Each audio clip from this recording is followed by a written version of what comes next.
Bien, jóvenes, con este vídeo vamos a empezar Roma y vamos a empezar hablando de unas cuantas generalidades de la cultura romana. Lo primero que tengo que deciros que en esta historia, tanto en arquitectura como en escultura, en Roma vamos a centrarnos siempre en tres etapas: la República, el Alto Imperio y luego el Bajo Imperio. O sea, la República, pues desde la caída de la monarquía, me parece que el año 509, 600, 509, la caída de la monarquía etrusca pasando, la República llega hasta, digamos, el 27 antes de Cristo, cuando sube al poder el primer emperador, Octavio Augusto. Y luego empieza el Alto Imperio. El Alto Imperio dura hasta la crisis del siglo III. Y luego llega el Bajo Imperio, que son los dos últimos siglos de historia de Roma, hasta el siglo V, que es una época de decadencia. ¿Qué tengo yo que deciros de la cultura romana? Pues mira, la cultura romana bebe de tres fuentes. Por un lado, el mundo griego, sobre todo en la cultura helenística de la etapa final de Grecia, pero también para ellos van a mirar mucho la época clásica. Por otro lado, el mundo etrusco. Los etruscos eran un pueblo que habitaban en lo que es ahora la Toscana, Tuscum en latín, con ellos los romanos se llevaban a muerte. De hecho fueron dominados por los etruscos, tuvieron muchas guerras, pero es verdad que tienen una enorme influencia cultural de los etruscos. Y luego las propias aportaciones del mundo cultural romano, que van a inventar un montón de cosas. Entonces, si coges estas ideas griegas, que para ellos siempre será el modelo de prestigio, si coges estas supersticiones de los etruscos, heredaron sobre todo el rollo de las supersticiones, mientras que los griegos eran antropocéntricos, los etruscos eran teocéntricos. Y las propias aportaciones romanas, pues lo comprendes bastante bien. ¿De qué heredaron los romanos? Sí, heredaron muchas cosas de los griegos. Y es verdad que para ellos es el modelo de prestigio, ¿no? El modelo que sobre todo con el que quieren identificarse las élites romanas. Pero son muy distintos romanos y griegos. Los griegos, por ejemplo, hacían esculturas idealistas, ¿no? Buscando la belleza. Ellos no representaban a un hombre, sino la idea del hombre perfecto. Por el contrario, lo que les gusta hacer los romanos son retratos. La gran aportación de la escultura romana es el retrato.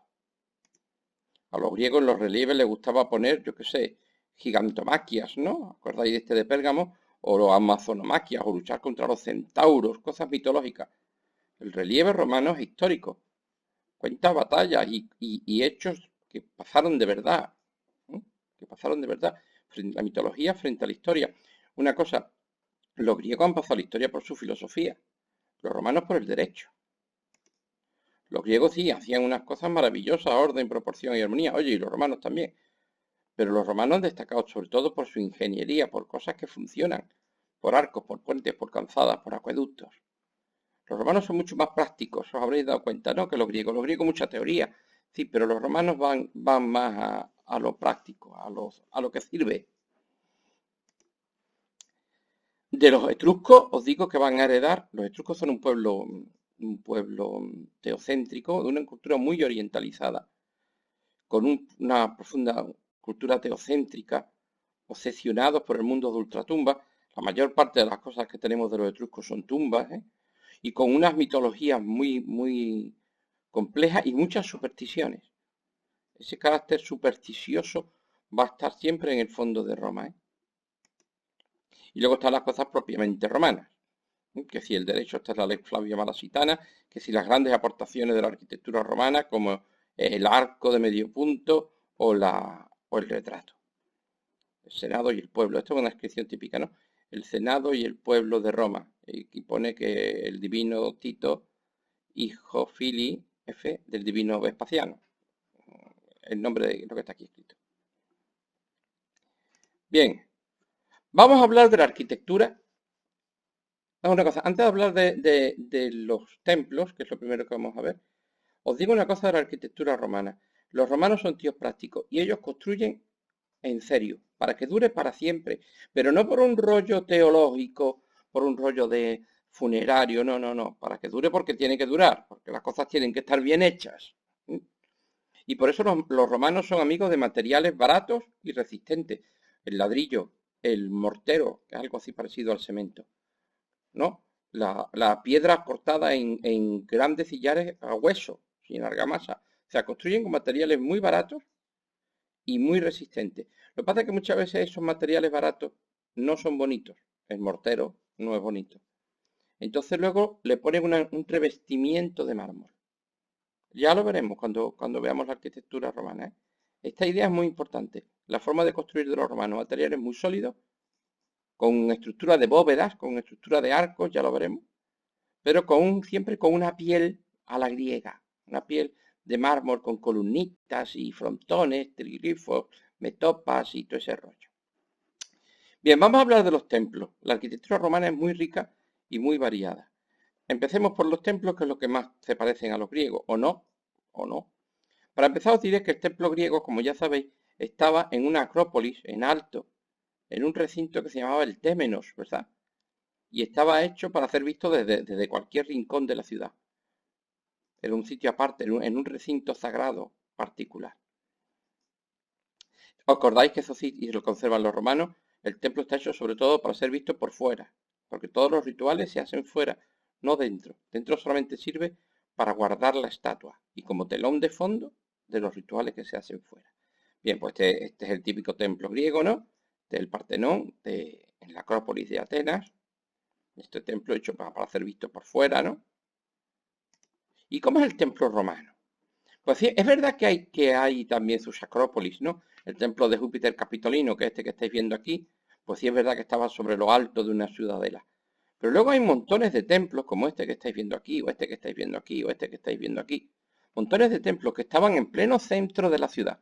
O sea, no estaban en lo alto de un monte aislados como este. No, no, no. Estaban integrados en el tejido urbano de la propia Roma, de la propia ciudad. La gente hacía vida alrededor. Había calles. Y es verdad que los rituales se hacían delante. ¿No?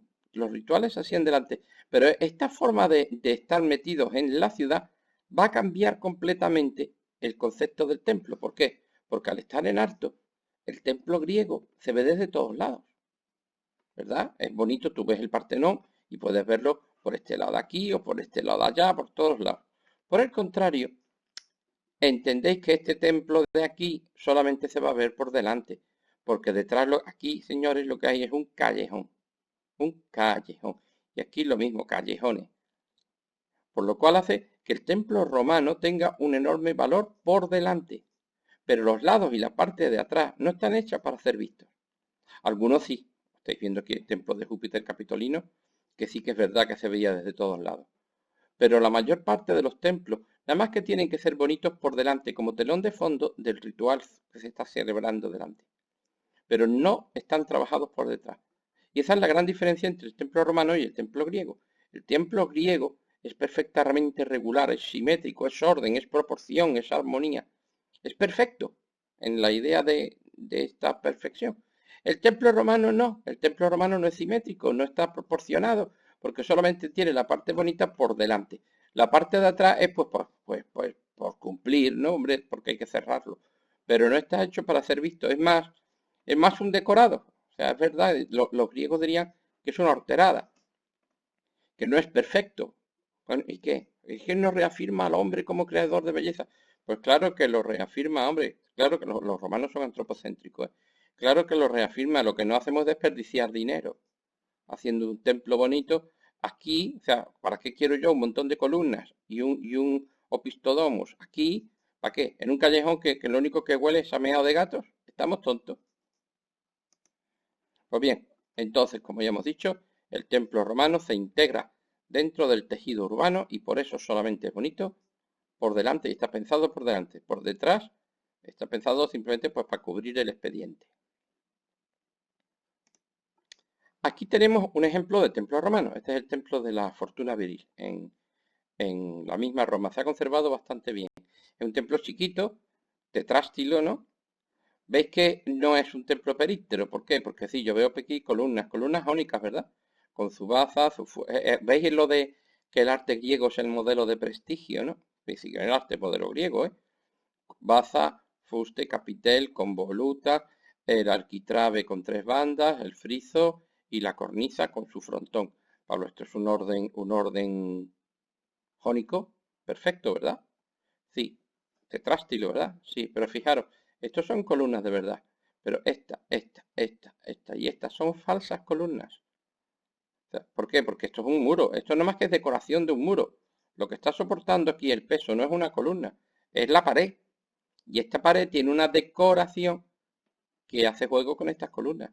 Pero estos son falsas columnas, no son columnas. Por lo cual el templo romano solamente tiene columnas por delante. Los demás, puede tener las ABC, ¿eh? Hay templos que las tienen. Pero lo normal es que las de atrás sean falsas columnas o a veces ni siquiera falsas columnas, al muro pelado. Esto hace otra cosa. El templo griego tú podías acceder estaba sobre un estilobato y un estereobato. O sea, había una grada por todas partes. Ahora os lo pongo para que lo veáis. ¿Lo veis? Esta grada que le da la vuelta entera. Tú puedes subir por aquí o por aquí o por aquí. El templo romano no. El templo romano tiene escalones por delante y luego está sobre un podium. Esto es un podium. Y por aquí no se puede pasar. Una cosa, esto es una persona, ¿eh? Entonces, yo creo que es una persona. Digamos que es una persona. Esto es una altura, ¿eh? O sea, tú puedes entrar por delante al templo, pero no por los lados y por supuesto por detrás. No, no es interesante. Además, el templo griego tenía el naos, el pronaos y el opistodomus. ¿Os acordáis que tenía otro espacio similar en la parte de atrás? El opistodomus aquí no sirve para nada, vamos. No hay opistodomus. Entonces, es un templo mucho más práctico. ¿Sabes? ¿El templo para qué sirve? Para por delante, ¿no? Pues yo me gasto el dinero por delante. Y por delante sí, chulísimo. Y por detrás que lo usan. Por detrás que los usan. Y detrás tiene solamente una celda, no tiene pronaos. A veces puede tener un pronaos, pero no suelen tener pronaos. Y opistodomos para nada. Nomás que tienen naos, ¿eh? El espacio de la estatua. El templo romano mejor conservado hasta nuestros días es la Maison Carrée en Nimes, la ciudad francesa de Nimes. Y vemos otra vez exactamente lo mismo. Este es sástilo, ¿no? Corintio. Lo mismo, el orden corintio perfecto con su frontón. Pero está sobre un podium, solamente tiene escaleras por delante y solamente tiene columnas delante. Estos son falsas columnas. Son falsas columnas, esto no son columnas de verdad. Lo que está soportando el peso es esta pared, no la columna. En cambio, esta columna sí es una columna de verdad. ¿Entendéis una cosa? Es que fijaros, todavía hoy en día este templo sigue en el centro de la ciudad, está rodeado de casas. ¿Entendéis que la parte chula es esta? No esta que da aquí a esta calle. Mira, aquí tenéis la Maison Carrée. Por cierto, Maison Carrée significa la casa cuadrada de Nimes. Y entendéis por qué se llama la casa cuadrada. Entonces vemos los elementos típicos del templo, ¿no? Las columnas de verdad aquí y luego las falsas columnas. Y su cela y se acabó. Y aquí de pronto, este es el modelo de templo romano. Pero los romanos van a darse cuenta que este sistema tiene un fallo. Vamos a ver. No es muy estable. ¿Por qué? Porque el templo griego es más estable porque está rodeado de columnas. ¿Entendéis que cada columna pesa un montón? Una columna es un soporte muy fuerte y le da mucha estabilidad porque pesa mucho y ese peso sirve de elemento de control, de sostén de la arquitectura. Entonces, claro, este templo por aquí con todas estas columnas que entendéis que están unidas por vigas a la estructura, pues es muy sólido. Por el contrario, en la parte de atrás había un problema. El templo griego no tenía ese problema porque era períptero y detrás tenía un opistodomo, es decir, que tenía exactamente lo mismo. Pero este nada más que tiene una pared. Y se dieron cuenta que la presión que van haciendo todas estas columnas, que es verdad que empujan y que son muy fuertes, no se equilibra aquí detrás. Y entonces los templos tendrían a tener grietas por aquí. Le salían grietas y el muro este tendría a romperse. Porque aquí había una presión, o mejor dicho, aquí no había presión, porque todas las presiones estaban muy bien controladas por las columnas, mientras que aquí no había ninguna columna, por lo cual esta presión terminaba rompiendo el muro. Y por esa razón los romanos tuvieron que inventar algo, una cosa, y esta es la buena arquitectura. O sea, ellos no se limitan a copiar el templo griego, porque entonces no estaríamos hablando de ellos. Ellos lo hacen a su manera. ¿M? Y se encuentran que al hacerlo a su manera les sale un fallo. Que claro, el templo griego estaba equilibrado con todas las columnas alrededor. Cuando veáis una columna, pensar un tío grandullón sosteniéndolo. ¿Eh?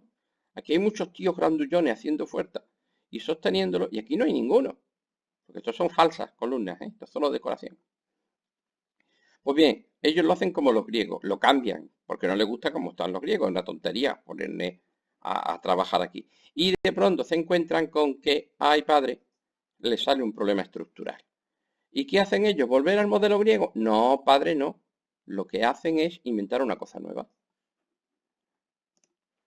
Os voy a poner un ejemplo. Este es el templo, la reconstrucción de un templo que ya no existe en absoluto. Es el templo de Venus Genetrix, de la diosa Venus originaria. Estaba en el foro de César en Roma. Ellos consideraban, los romanos consideraban, y más aún la familia Julio Claudia, de la que era César, que eran descendientes de la diosa Venus, a través de la figura de Eneas, que era su hijo, y su hijo, y vamos, el rollo de Eneas, y su padre Anquises y todas esas cosas.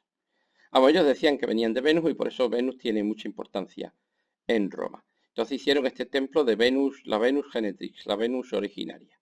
Lo primero que me llama la atención es que está dentro de la estructura urbana, eso es pleno centro de Roma, vamos, este es el foro de César, y evidentemente el templo por detrás pues no tiene ningún valor. El templo está hecho para hacer, visto por aquí, este es el altar de sacrificios. A veces estaban aquí delante. Y el templo por delante, pues precioso, 1, 2, 3, 4, octástilo, corintio, arquitrabe, friso, cornisa, basa, fuste, capitel, con hojas de acanto. Perfecto, su frontón. Por detrás, no. Es verdad que este sí tiene columnas de verdad, a los lados. Este sí tiene columnas de verdad. Os digo que hay muchas variantes, pero yo estoy viendo un podium claramente. A este templo nada más que se puede acceder por aquí. Os pongo la planta para que veáis esto. Mirad, ¿cómo solucionaron los romanos este problema? Os digo que este muro, claro, como no tiene columnas, tiende a romperse. Entonces, ¿qué inventaron los romanos? Pues algo que se evolucionó de una cosa que se llamaba la exedra y terminó siendo el ábside. ¿Qué es un ábside? El ábside es un muro curvo que está cubierto por una media cúpula, una bóveda de horno que se llama. ¿Lo veis aquí? O sea, el muro del fondo no es recto, es curvo.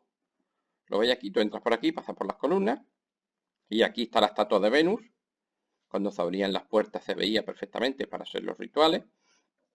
Y os dais cuenta que está en un ábside. ¿Veis el ábside? Aquí. ¿Qué gracia tiene el ábside? Que es tremendamente estable. La forma del ábside, que forma de hecho un arco, es muy estable, es muy sólido. Vamos, es lo último que se va a romper del templo.